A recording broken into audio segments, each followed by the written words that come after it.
Hey guys, it's good. Well, it's afternoon for me. So, good afternoon. It's your girl SeekretD with today's strawberry letter response. So, the title of the letter I think is I Know My Husband's Hand or something along those lines. This lady writes in, she's 36, her husband's 38. She said that we're just gonna wrap it up real quick because I gotta pick up the babies. Anyway, she's pregnant with her second child. She didn't say if it was theirs, but their child together. She's 7 months pregnant. She can't travel. Her husband's going to his sister's wedding. Now, she said that she always has an issue with him traveling to Detroit, where he's from, because when they first met, he used to go visit his 12-year-old son and his ex-wife to spend time, and he would kind of go MIA, and he would stay in the home with his ex-wife and his 12-year-old son because he said he's still paying for that house and he's not paying for a house and a hotel in the area when he could just stay in the house for free. She says she ended up breaking up with him, and then he eventually started staying in hotels when he went to go see his son. Good for her. So fast forward now, they're married, and she's saying that the ex-wife was also invited to his sister's wedding. She can't go because she can't travel this far along in her pregnancy. And so the ex-wife is going to be there. Now, she said that his issue with him traveling there, again, is that he puts his phone on silent, what have you, whatever, does not reply to her. And he said it's because he puts his phone down so his son knows that he's present when he's with him, spending time with him, and there are no distractions. So, now, the wedding happens. She said the ex-wife is in a lot of pictures, which is, it is what it is. She's there. She ain't going nowhere. And I guess the sister likes her. So in one of the pictures of the ex-wife, she sees it's a picture of the back of the ex-wife, and there's a hand on the small of her back above her ass. And she thinks that this hand belongs to her husband. So she's basically like, now, she says she knows it's her husband's hand. Her husband keeps denying that it's his hand. And she's like, isn't it his job to try to convince me that it's not his hand? Like, that was her question. It's a little bit weird. But basically, she wants him to make her believe that that's not his hand. Like, he said it's not his hand, but she wants to be convinced. Or she doesn't want any doubt, I guess, which is not going to happen. Because if you're married to a man, you think you know what his hand looks like. Then if he's saying it's not my hand and you're like, yes, it is, what is he going to say that's going to make you say, oh, maybe it's not your hand? Nothing. So anyway, that's her question. That's her letter. She basically wants him to make her secure in the fact that he did not have his hand on his ex-wife up her ass. Okay? Now, yes, I know I took my hair out because it was itching like a mofo, and it's only been in for a week, but don't judge me, judge your mama.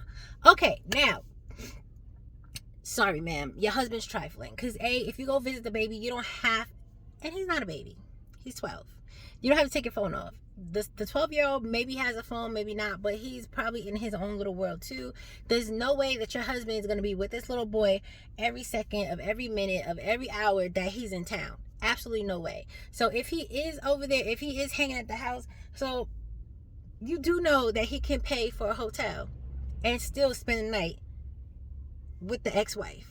You know that, right? Because sometimes common sense ain't common, and I really need you to understand that it is true that he can pay for the room to pacify you and still sleep his ass in that house with his ex-wife and his son. Anyway,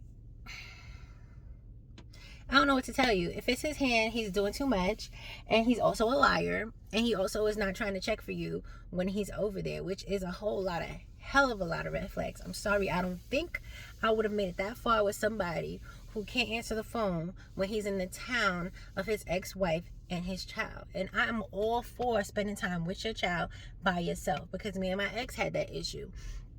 When he had time with his daughter, he always wanted me to come over. I'm not coming over. You're with your daughter. You see her every other weekend.